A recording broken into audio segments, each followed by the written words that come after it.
Because this is what I want to say. If government doesn't listen, they allow the raya visitation first Syawal. They limit lah 15 orang ke 20 orang ke. People will not social distance. They will cross each other.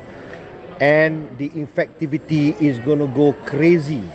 It's going to go crazy and it's going to be really bad. And come end of the month, mark my words, minimum 10,000 cases per day. New cases per day. Hospitals will be overwhelmed. There will not be enough oxygen and beds. There will be overwhelmed staff and there will not be enough personnel to attend. Personnel will also fall sick. Jadi you tahu lah berapa teruknya, and we will begin to mimic India. It is not a joke. I am not joking. It is harrowing. But I know what is imminent kalau you allow raya. Kalau Melayu, if you're a Melayu, if you're in the government like Melayu, you should know what happens on raya. Raya, people assimilate, people touch each other, people, even they share the same balang pun. Dia ambil kuih from the same balang, dia pinggan mangkuk, dia pegang sama semua. All it takes is that for every person yang COVID, okay? You jangan kira, you mungkin assume your relatives tak ada COVID lah, But now you tengok, kalau every day, daily cases is 3,000 something, incubation is about 14 days. So therefore, whoever who is infected today, only 14 days from now, you will see that dia punya symptoms manifest. Maybe 10 days, maybe 11 days. Jadi untuk congak, assuming 3,000 lah, 3,000 you kali 14. The day 1, day 2, day 3, day 4, day 5 sampai day 14. Yang manifest on that day is 3,000. You multiply that, is almost 50,000.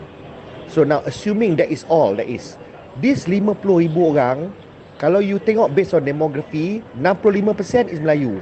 So therefore you take lebih kurang 30,000.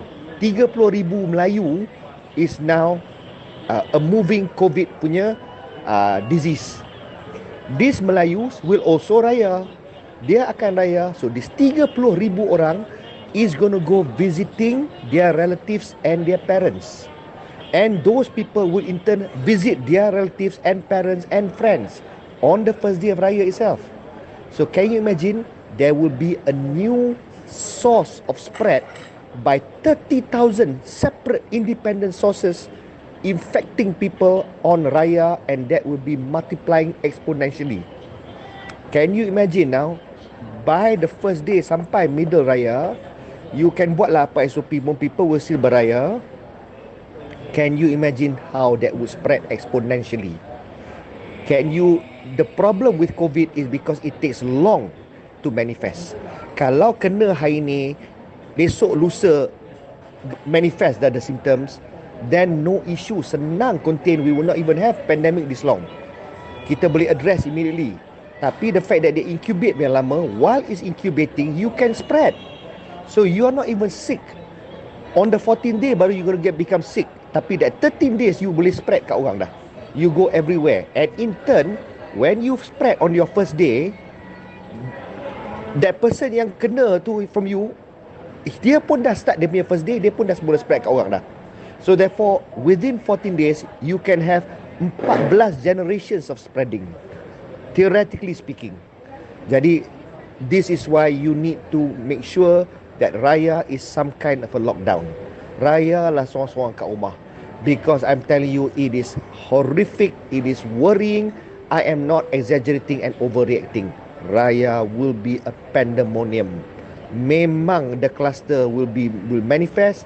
And you tak percaya, tengoklah 15 hari into raya, mid raya, which is roughly end of this month, 10,000 busuk-busuk 10,000 cases, new cases per day. And people will be without beds, people will be quarantining at home. And yang mana teruk, tak cukup breathing machines. So people will die because there's no facilities. Do we really want to see our fellow Malaysians or even our family or even ourselves dying like the poor Indians are suffering in India? This raya thing can make this happen. So tak payahlah raya this year. Semua kaum tak payahlah raya this year. Tahan sikit, have willpower, restrain, and let's bring the pandemic down to an acceptable level. and maintain one single MCO. Tak payah ada RMCO, CMCO. Bangang ke bodoh? Which country do that? You have only one MCO, one rule. You stay consistent from day one. Tak kira 10,000 satu hari ke new cases, 1,000 satu hari ke, 10 satu hari ke, 1 new cases ke. It should be the same MCO everywhere, every state, all the time from start until we win this war against the virus. It should be the same social discipline. Not bila turun, you relax. Tak payah pula social discipline. Nanti naik balik, tambah pula. And then control benda bukan-bukan. You don't do that. That's not how you manage it. You be disciplined, you stick to that rule, you enforce the same level enforcement right through. Tak kisah numbers. Until you know that you have resolved the pandemic either through vaccine or through pemutusan rantaian of the COVID,